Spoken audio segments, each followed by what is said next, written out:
వేమన శతకంలోని ఈ పద్యం కూడా చాలా గొప్ప పద్యం అండి. నిక్కమైన మంచి నీలమొక్కటి చాలు, తడుకు బెడుకు రాళ్ళు తట్టెడేలా. నిక్కమైన మంచి నీలమొక్కటి చాలు, తడుకు బెడుకు రాళ్ళు తట్టెడేలా. చదువ పద్యమరయ చాలదా ఒక్కటి, చదువ పద్యమరయ చాలదా ఒక్కటి, విశ్వదాభిరామ వినురవేమ.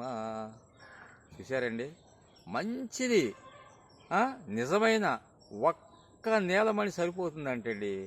తడుకు బెడుకు రాళ్ళు తట్టడి ఎందుకండి, మోత బరువు కాకపోతే.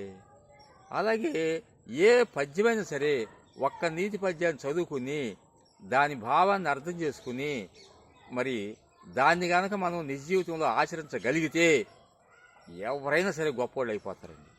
అట్లాగే ఇంకోటి అండి, స్నేహితులు కూడా 100 మంది అక్కర్లేదండి. అవి పనికి మాలిన వాళ్ళు, నిజమైన స్నేహితులు ఒక్కడ చాలండి. చూసారా ఎంత ఎంత గొప్ప పద్యం ఇది. దేనికైనా మనం అన్వయించుకోవచ్చు అన్నమాట. అందుకని ఏదైనా ఒక పద్యం తీసుకోండి, సుమతి శతకం కానీ, వేమన శతకం కానీ, భాస్కర శతకం కానీ, ఒక్క పద్యం తీసుకుని అందులో నీతిని గ్రహించి చూడండి, మీకే అర్థమవుతుంది.